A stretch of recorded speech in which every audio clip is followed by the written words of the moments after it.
Okay, so let us solve more questions on this chapter, superposition of waves. Example 6.2, a progressive wave travels on a stretched string. A particle on this string takes 4 milliseconds to move from its mean position to one of its extreme positions. The distance between the two consecutive points on the string which are at their mean positions at a certain time is 2 centimeter. Find the frequency and wavelength of the wave. तो पहले question समझ लो, आपके पास एक progressive wave है which is traveling on a stretched string. A particle on this string takes 4 milliseconds to move from mean to extreme. तो ऐसा है, let's take this as a stretched string and as you know कि यहाँ पे stretch string पे you can have a simple harmonic progressive wave, something like this. ऐसा wave होगा. आपको बोला है कि इस स्ट्रिंग पे एक पार्टिकल है, the time that it takes to go from mean to one of the extreme is 4 milliseconds. 4 milliseconds. तो first of all given quantities में क्या है ये भी आइडेंटिफाई करते जाओ. तो in case of given quantity आपको पता होना चाहिए कि सिंपल हार्मोनिक प्रोग्रेसिव वेव में जब एक मीडियम से सिंपल हार्मोनिक प्रोग्रेसिव वेव पास होता है तो all the particles of the medium they start performing simple harmonic motion. और आपको ये पता होना चाहिए कि सिंपल हार्मोनिक मोशन में मीन से एक्सट्रीम जाने के लिए जो टाइम लगता है that is time period by 4. तो t कितना दिया है आपको 4 मिलीसेकेंड. और 4 millisecond it is nothing but time period by 4. तो this is something you need to know कि ये t बाय 4 है. Any particle which is performing simple harmonic motion takes time period by 4 to go from mean to extreme. हमने ये भी देखा था, if you remember oscillatory motion में, simple harmonic motion में, कि ये particle mean से extreme पे जाने के लिए लगाएगा how much time? t by 4. तो वही है, it's the same thing. सिर्फ यहाँ पे vibration का direction क्या है? along y. So that is what you need to know. So this is what is given to you. आगे क्या बोला है? आगे आपको बोला है the distance between two consecutive points on a string which are at their mean position. Two consecutive points which are at their mean position. ऐसा नहीं बोला है कि two points which are at their mean position and in phase. They are telling you two consecutive. Consecutive मतलब एक के बाद दूसरा. तो ये एक point हो गया यहाँ पे. This is one point which is at mean position. This is another point which is at mean position. तो आपको पता है ये जो डिस्टेंस है इसको बोल देंगे हम लोग x. तो आपको x की वैल्यू दी है, कितने दी है? 2 सेंटीमीटर. 2 सेंटीमीटर. तो ये आपको पता होना चाहिए. From the diagram you know कि distance between O and some point B here, this is how much? Lambda. फिर ये x क्या हो गया? Lambda by 4. Lambda.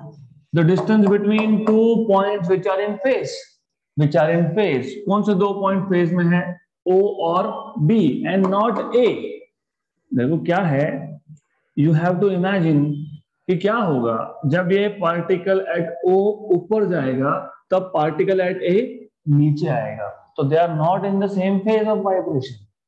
But particle at O and particle at B, they will both go up together and come down together. Wavelength कैसे define किया था?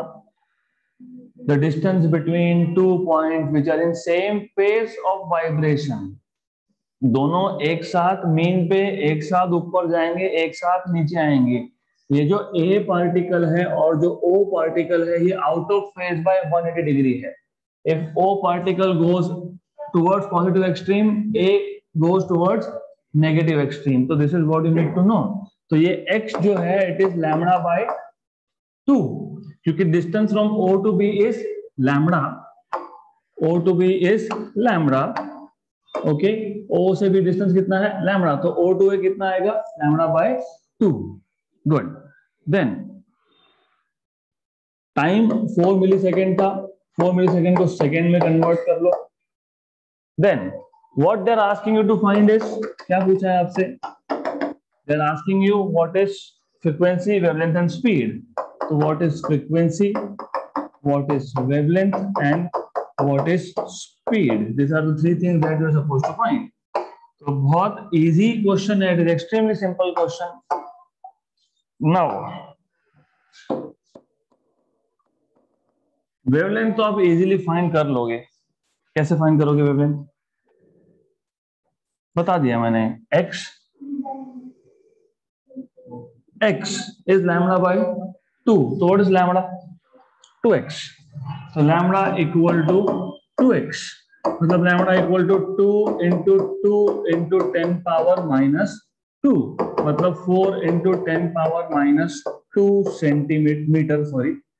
तो ये आ गया आपका वेवलेंथ मिल गया. टाइम पीरियड कैसे फाइंड करते हो? टाइम पीरियड कैसे फाइंड करोगे? 4t. तो time period is 4 times of t. 4 times of t कितना दिया है? 4 मिली सेकेंड दिया है. मिली सेकेंड मतलब 10 पावर माइनस 3. तो ये 16 इंटू 10 पावर माइनस 3 सेकेंड. ये आ गया time period. What else you want to find is frequency. What is frequency in terms of time period? 1 upon t. Very good. 1 upon t. तो ये आ गया आपके पास 1 upon t. 16 into 10 power minus 3. ये ऊपर जाएगा 10 power plus 3 और ये आ जाएगा 16. तो 10 power plus 3 नीचे 16. So how do you solve this? How do you solve this? 100 into 10 upon 16 को 4 into 4. 1 and 25 are 2 and 5 are 25 into 5. 125 by 2 62.5 hertz. तो ये मिल गया आपको फ्रीक्वेंसी. और क्या पूछा है आपको? वेलोसिटी. वेलोसिटी कैसे फाइंड करोगे? v is equal to n lambda. n you have 62.5 and wavelength आपने फाइंड किया 4 into 10 पावर माइनस 2. इजी है, बहुत इजी है. 62.5 into 2 125. 125 का double. This is how much total? अरे 62.5 into 4 कैसे करोगे? 62.5 into 2 कितना आता है? 125. वापस into 2 250. 250 into 10 पावर माइनस 2 मतलब ये आ जाएगा आपका 25 मीटर पर सेकेंड. तो यही आंसर आपको मिलने चाहिए. 62.5 correct correct correct and correct. Okay. 25 के 2.5 2.5. Good. So we have all the right answers here. मैं क्वेश्चन एक बार रिपीट कर रहा हूं. You need to pay attention. Question बहुत सिंपल है. ओनली थिंग इज थोड़ा सा आपको बेसिक्स पता होना चाहिए. आपके पास एक प्रोग्रेसिव वेव है which is travelling on a stretch string. उस प्रोग्रेसिव वेव पे एक पार्टिकल है, मतलब मीडियम का पार्टिकल है, which takes 4 second to move from mean to extreme. तो if I have this as a simple harmonic progressive wave, आपको पता है सिंपल हार्मोनिक प्रोग्रेसिव वेव में all the particles of the medium perform SHM. उस पे एक particle है. इस पार्टिकल को मीन से एक्सट्रीम जाने के लिए कितना टाइम लगा? 4 milliseconds. And you know the time for the particle to go from mean to extreme, this time t is nothing but time period by 4. सीखा है ना SHM में? You have learned this in SHM. अगर आपके पास एक particle है, उसको mean से एक्सट्रीम जाने के लिए कितना टाइम लगता है? Time period by 4. तो this time 4 millisecond is time period by 4. तो टाइम पीरियड आपको यहां से मिल जाएगा. तो you can find out time period 4t. आगे क्या बोला था आपको? आगे आपको ये बताया है the distance between two conjugative. Conjugative ये इंपॉर्टेंट है. Conjugative this is really important. Points on the string which are at their mean position. कोई भी 2 पॉइंट ले लो जो मीन पोजीशन पे हो, लेकिन कॉन्जिगेटिव होने चाहिए. राइट. इसका डिस्टेंस आपको दिया है 2 सेंटीमीटर. उसको मैंने बोल दिया x. Do not get confused. This x is lambda by 2, not lambda by 4. क्यों? क्योंकि ऑफ कोर्स आपको डेफिनेशन पता होना चाहिए वेवलेंथ का. वेवलेंथ का डेफिनेशन क्या होता है? That the distance between two points which are in same phase. The distance between two successive points which are in same phase. और याद रखना कभी भी अगर आप इन पॉइंट्स का मतलब पार्टिकल जो मेन पोजीशन पे है, अगर उन पॉइंट्स का यूज करके आप वेवलेंथ अगर फाइंड कर रहे हो तो कम से कम एक क्रेस्ट और एक ट्रफ बीच में आना चाहिए. जैसे आप क्रेस्ट टू क्रेस्ट डिस्टेंस बोलते हो ना, तो क्रेस्ट टू क्रेस्ट डिस्टेंस में भी तो एक ट्रफ बीच में आता ही है. तो वेवलेंथ डिफाइन करते वक्त अगर आप मेन पोजीशंस का यूज कर रहे हो, तो अगर मैं पॉइंट O और A लेता, इसमें सिर्फ एक ही आया crest, where is trough? No. But if I take distance between O and B, you have one crest and one trough. तो कम से कम एक आना ही चाहिए. One should be there, not more not less, ना ज्यादा ना कम. तो ये जो डिस्टेंस है x, ये कितना हो गया? Lambda by 2. Very good. तो लैम्बडा कितना आएगा? 2x. तो लैम्बडा कितना आएगा यहाँ पे लिखा है, it is 2x, right. And then आपके पास टाइम पीरियड है तो आप फ्रीक्वेंसी फाइंड कर लो. फ्रीक्वेंसी है और वेवलेंथ है, तो n into lambda is speed. Done. Next question, find the distance between two successive nodes. वापस से वही distance between two successive nodes. सिर्फ यहाँ पे स्टेशनरी वेव फॉर्मेशन है, तो find the distance between two successive nodes in a stationary wave on a string vibrating with a frequency of 64 hertz. The velocity of progressive wave that resulted in the stationary wave is 48 meter per second. So easy question, extremely easy question. Find the distance between two successive nodes. तो fundamental mode हो या कोई भी mode हो, I don't care, सिर्फ ये पता होना चाहिए आपको कि दो सक्सेसिव नोड्स के बीच का डिस्टेंस कितना होता है in terms of wavelength. Lambda by 2. तो distance between two successive node is lambda by 2. Good. Then what is given to you in the given data? आपको क्या क्या बताया है? You have been told frequency. Frequency कितना है? Frequency 64 hertz. Okay. And और क्या बताया है? Speed, velocity, it is how much? 48 metre पर सेकेंड. तो बहुत इजी है. You are suppose to find out distance between successive nodes. Find distance between successive nodes and that is nothing but lambda by 2. successive nodes, तो formula पता है, you already know that it is nothing but x equal to lambda by 2. पर lambda कैसे find करोगे? v is equal to n lambda से. तो सिंपल सा क्वेश्चन है, एक्सट्रीमली सिंपल क्वेश्चन. तो v equal to n lambda से lambda is equal to v by n. v कितना? 48. n कितना? 64. How much? 16 3 जा and 16 4 जा, तो 3 by 4. तो lambda is 3 by 4 of a meter. Therefore x which is lambda by 2, so that is equal to 3 by 4 by 2, मतलब 3 by 8 metre. हो गया answer. अगर आपको फ्रैक्शन में लिखना है तो ये 0.75, और 0.75 का हाफ कितना होता है? जैसे 0.75 नो, 0.75 का हाफ कितना होता है? 75 का हाफ कितना होता है? 37.5. 37.5, तो ये 0.375. दिस इज 0.375 मीटर. डन. खत्म क्वेश्चन.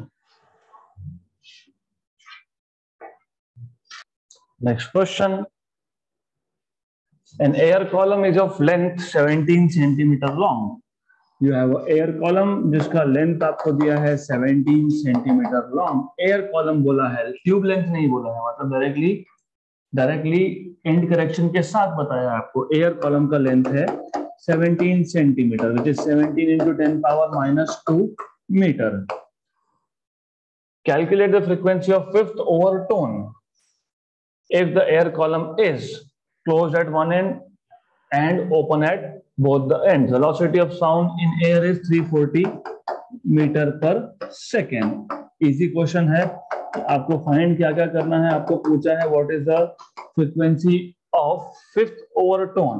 तो आपको फाइंड करना है frequency of fifth overtone in case of closed pipe, close organ pipe, और आपको फाइंड करना है frequency of fifth overtone in case of open pipe. तो fifth overtone and fifth overtone both cases में, right? Good. तो notation याद रखना. This is fifth overtone for closed pipe. This is fifth overtone for open pipe. तो and that is why we revised all the formulas yesterday. क्योंकि formula जब तक आपको याद नहीं होंगे तब तक क्वेश्चन सॉल्व नहीं होंगे. Do you remember what was the formula for pth overtone for a closed pipe? हाँ, गलत. What is first overtone for a closed pipe? 1, मतलब n, 3n, 5n. पहले तो ये याद रखो कि कौन कौन से मोड्स होते हैं. n, 3n, 5n, 7n. मतलब first overtone is third harmonic, second overtone is fifth harmonic, third overtone is seventh harmonic. तो ये पता होना चाहिए 2p + 1 times of fundamental frequency. You should know this. And that is why we revised. तो याद रखो ये. What is fundamental frequency for a closed pipe? For a closed pipe, V/4L. Very good. Then, what else you need to know is what is the formula for pth overtone for an open pipe? P + 1n. क्योंकि first overtone second 2n, second overtone 3n, third overtone 4n, so on so forth. तो pth overtone is P + 1n. So P + 1n open. And what is fundamental frequency for open pipe? V/2L. So if you know all this formula, it is very easy. तो बहुत simple question है provided you know formula. तो now पहले एक काम करते हैं, close pipe का देख लेते हैं. तो सबसे पहले हम लोग क्लोज पाइप का फंडामेंटल फ्रीक्वेंसी फाइंड कर लेते हैं, which is V/4 times of L. तो V कितना है 340, 4 into L कितना है 17 into 10 power -2. हमारे लिए बहुत अच्छा है कि 10 power -2 है, क्योंकि 1 जा एंड दिस इज 20 जा 20, और इसको ऊपर भेज दोगे तो ये हो जाएगा 100, और नीचे है 4, 4 1 जा 4, 5 जा, so that is 500 hertz, right? तो fundamental frequency for a closed pipe is 500 hertz, right? अब तो वैसे easy ही है, orally भी हो सकता है. आपको पता है fifth overtone is how many, which harmonic? First overtone is third harmonic, second overtone is fifth harmonic, third overtone is fourth overtone is, and then 11, मतलब 11 into 500, 5500 आना चाहिए. ओके, तो वैसे फॉर्मूला भी है हमारे पास. तो you have formula NP for closed is 2p + 1 times of fundamental frequency. Fifth पूछा है, फिफ्थ, तो p की वैल्यू डालोगे 5, तो पुट p वैल्यू एज 5 + 1, और this is 500. So this is 11, 10 + 1 11 into 500, that is 5500. तो ये आ गया आपके पास फिफ्थ ओवरटोन का frequency. then you have, what do you have? आगे क्या पूछा है? ओपन पाइप का. तो ओपन पाइप का पहले फंडामेंटल फ्रीक्वेंसी फाइंड कर लेते हैं. V/2L. what is V? 340. what is length here? 17 into 10 power -2, 1 जा एंड 20 जा. ये ऊपर जाएगा, ज्यादा सोचने का काम नहीं है. यहाँ पे 4 था पहले और अभी 2 है. तो how much is this? 20 into 10 power 2, और ये 2, 1 जा एंड 10 जा. How much is this? 100 की 1000. Very good, 1000. तो दिस इज 1000 हर्ट्ज. 1000 हर्ट्ज का आ गया आपके पास फंडामेंटल फ्रीक्वेंसी. फिर यहाँ पे fifth overtone is sixth harmonic. Fifth overtone is sixth harmonic, मतलब 6 into n, 6000. Fifth overtone is 6 harmonic, मतलब 6n, n तो आपके पास है, इंटू 6, 6000 हो गया। तो यहाँ पे आप बोलोगे pth overtone is p plus 1 harmonic, so this is what you will get. Fifth overtone is 5 plus 1, 5 plus 1 into n, तो ये आ जाएगा आपके पास 6000 हर्ट्ज। डन हो गया, क्वेश्चन खत्म, simple. Next question, a closed pipe and an open pipe have the same length. Show that no mode of the closed pipe has the same wavelength as any mode of the open pipe. तो आपके पास एक closed pipe है, एक open pipe है, दोनों का length same दिया है। उन्होंने आपको बोला है show that no mode of the closed pipe has the same wavelength of any mode of the open pipe. तो basically I will leave it as an assignment for you, सिर्फ मैं बता दूंगा करना क्या है। करना आपको ऐसा है कि क्लोज्ड पाइप का कोई भी एक नोड ले लो, एनी नोड, फंडामेंटल ले सकते हो, फर्स्ट ओवरटोन ले सकते हो, जो भी आपको अच्छा लगे वो ले लो, है ना। नो मोड, नो मोड, तो पहले स्टार्ट कर लो फंडामेंटल से। फंडामेंटल के केस में if you remember, closed pipe के केस में क्या था आपके पास, क्लोज्ड पाइप के केस में एक नोड और एक एंटी नोड, एक नोड और एक एंटी नोड। तो एक पाइप है आपके पास जो ऐसा है which is closed eight one and, दूसरा पाइप आपके पास है जो open at both the ends है। ओके, सेम लेंथ के हैं, good, same length is good for us. अब इफ यू रिमेंबर, इसके फंडामेंटल मोड में यू हैव हाफ लूप, और इसके फंडामेंटल मोड ले लिया तो you have two half loops.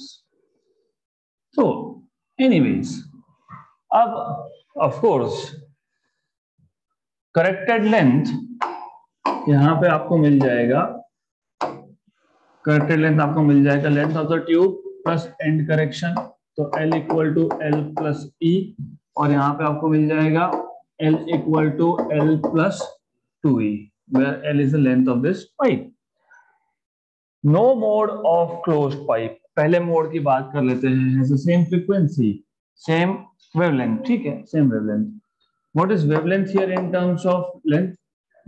This is node to anti node distance कितना होता है, लैम्बडा बाय 4, तो lambda is equal to 4L, correct.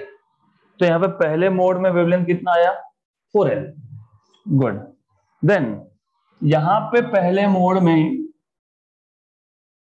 Length equal to lambda by 2, तो लैम्बडा इक्वल टू 12, राइट। तो यहां का पहला mode wavelength is 4L and here it is 12। Match हो रहा है क्या? नहीं हो रहा है। No mode of closed pipe has same wavelength of any mode, no mode any mode. इसमें नेक्स्ट मोड ले लो, इसमें अगर आप नेक्स्ट मोड ऑफ वाइब्रेशन लोगे, what happens in next mode of vibration here? You have how many loops? 3 नहीं, 2 half and 1 full. So you have 2 half and 1 full loop, something like this. Okay.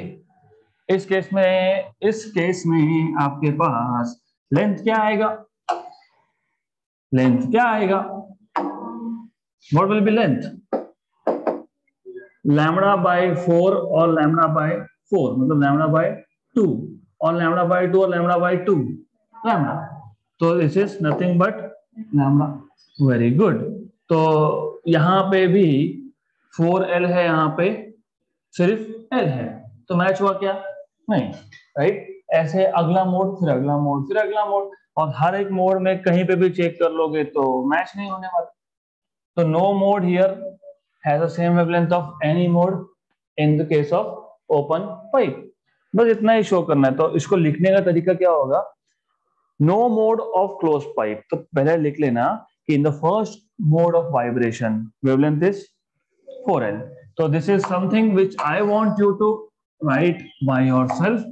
मैं सिर्फ आपको बता रहा हूं, लिखने का तरीका आपको देखना है। तो for closed pipe, for closed pipe you know कि फर्स्ट मोड ऑफ वाइब्रेशन में वेवलेंथ कितना होता है। तो फर्स्ट मोड ऑफ वाइब्रेशन में वेवलेंथ कितना होता है ये आपको पता होना चाहिए। तो टैबुलेटेड फॉर्म में ही लिख देना मोड वेवलेंथ। यहाँ पे कैसा करना, मोड वेवलेंथ। तो you have mode wavelength, mode wavelength. So in this case, you will have here as open pipe. Open pipe. Number 1 mode wavelength कितना आया था 4L. Number 2 mode, 2 मोड, पहले मोड में हाफ लूप, दूसरे mode में 1.5 loop. तो याद है आपको हाफ लूप का लैम्डा बाय 4 और 1 लूप का लैम्डा बाय 2, 3 लैम्डा बाय 4। तो यहाँ पे 3 लैम्डा बाय 4। तो wavelength 3 lambda by 4 L equal to, so 4L by 3, 4L by 3। तो यहाँ पे आ जाएगा 4L बाय 3। थर्ड मोड में 2.5 लूप, 2.5, एक लूप का लैम्डा बाय 2, दूसरे लूप का लैम्डा बाय 2, टोटल लैम्डा, और बचा हुआ हाफ का लैम्डा बाय 4। तो lambda plus lambda by 5 lambda by 4, right. 4L by 5, 4L by 5। और यहाँ पे पहले मोड में कितना आया 12, दूसरे मोड में कितना आएगा L, वेरी गुड। तीसरे मोड में कितना आएगा, अरे तीसरे मोड में ओपन पाइप में टोटल 3 लूप आते हैं, lambda by 2, lambda by 2, lambda by 2, 3 lambda by 2, तो 12 by 3, 12 by 3, right. Okay, good. Actually your observations are little weak, थोड़ा सा इंप्रूव करो उसको, दैट इज व्हाई मैं आपको बता रहा हूँ। Otherwise I did not want to tell you this question because you have to work out few things by yourself.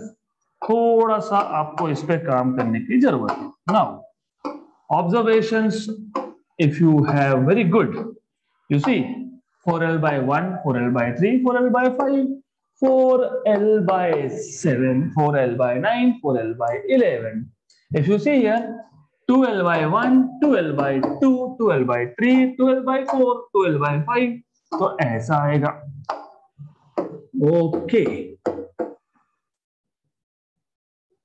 Right, clear. अब कौन सा मैच हो रहा है, एक भी मैच नहीं हो रहा है, यहाँ का एक भी इसके साथ मैच नहीं हो रहा है। So no mode of closed pipe has the same wavelength of any mode of the open pipe. Done. This is how you are supposed to solve this question. Next question. A string is fixed at both ends. What is the ratio of frequency of the first harmonic to that of second harmonic? Joke. A string is fixed at both the ends. Both the ends. We know that. We know that. वैसे हमको पता है इसमें frequencies क्या होती है, n, 2n, 3n, 4n, 5n, 6n, 7n, all the harmonics are present. तो 1:2 क्योंकि पहले का n दूसरे का 2n, तो डिवाइड कर दिया, मिल गया आपको 1/2। लेकिन प्रूव करो। We know that, what do you know is v equal to n lambda, n equal to v by lambda. तो फॉर फर्स्ट हार्मोनिक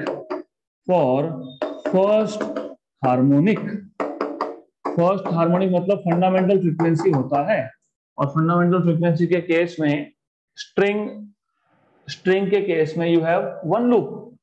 तो 1 loop length is equal to lambda by 2, तो lambda equal to 2l। तो यहाँ पे n equal to v by 2l, right. और for second harmonic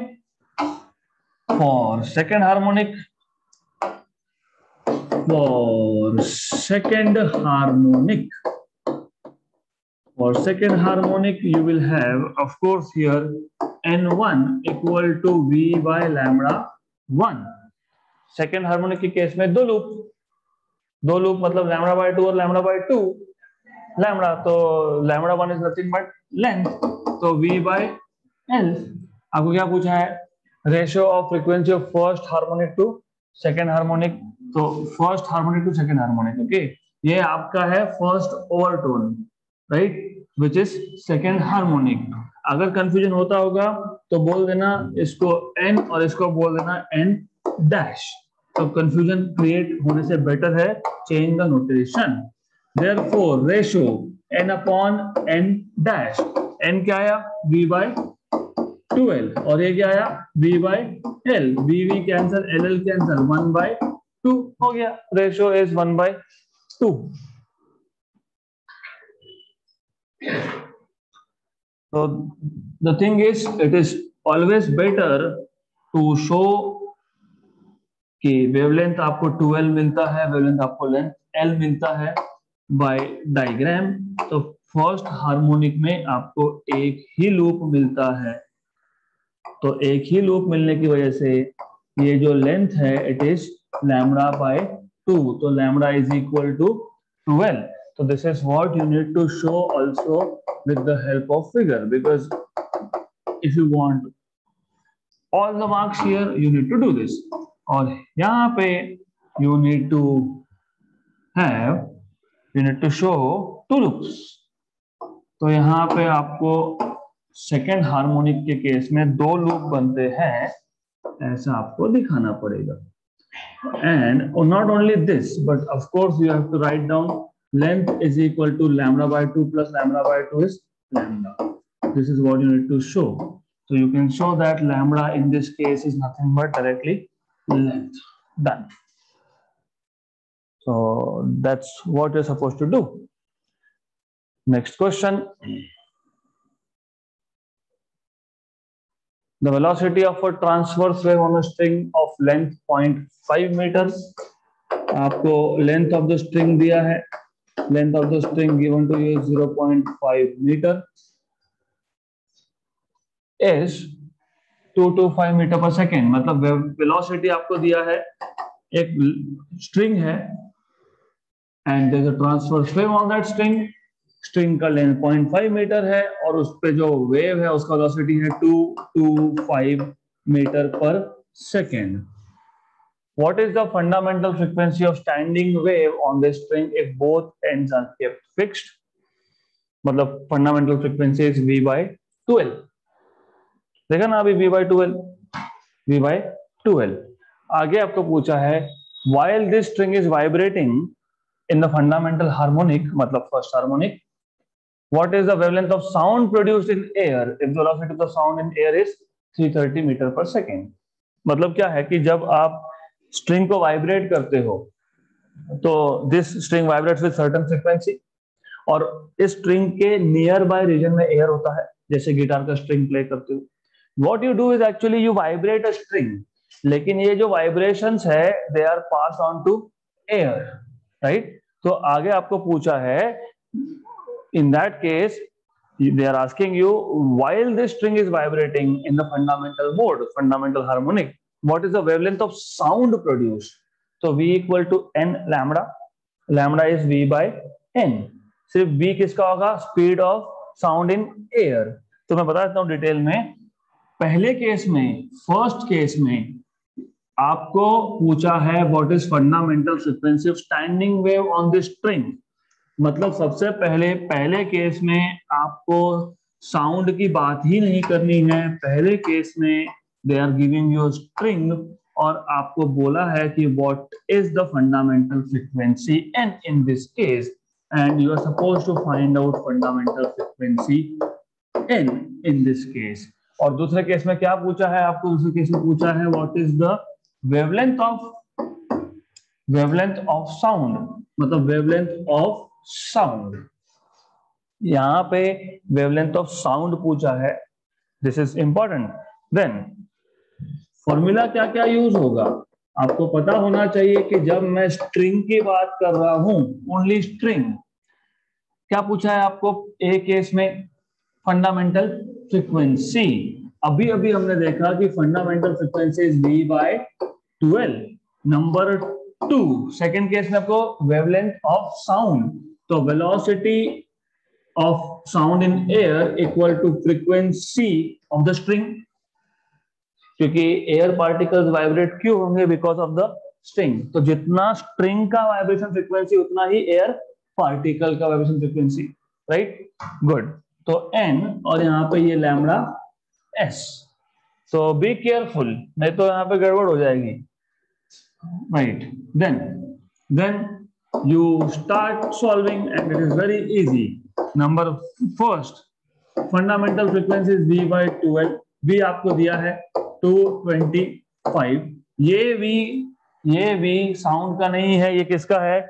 string का, क्योंकि पहले केस में हमको fundamental frequency of standing wave on this string पूछा है। ओके, तो 225/2 इंटू लेंथ कितना बताया था आपको? 0.5, इजी। 0.5 into 2 is 1, तो फ्रीक्वेंसी आ गया 225 हर्ट्ज, हो गया। दूसरे केस में आपको क्या पूछा है? वेवलेंथ। तो wavelength in sound, wavelength of sound is velocity of sound in air upon frequency, और ये Vs कितना दिया है? 330 upon 225। 330 upon 225 how much? 330 upon 225 कैसे फाइंड करोगे? पहले तो मुझे बताओ, 225 इंटू 2 कितना? 450, राइट? ऊपर 450 होता, नीचे 225 होता तो 2 होता। What is 225 into 1.5? 225, और 225 का half. What is half of 225? 112.5। Calculations याद रखो।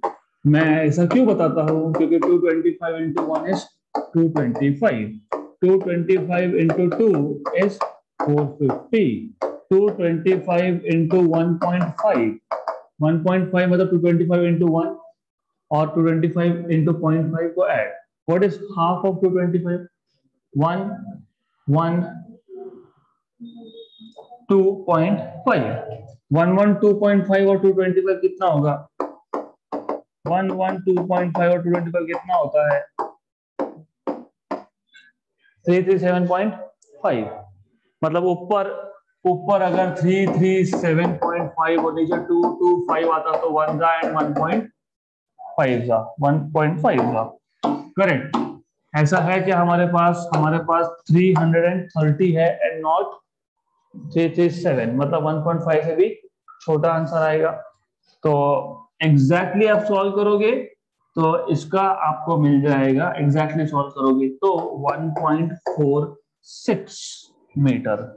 So this is how you are supposed to find out. Done. Simple question. And that's it for today.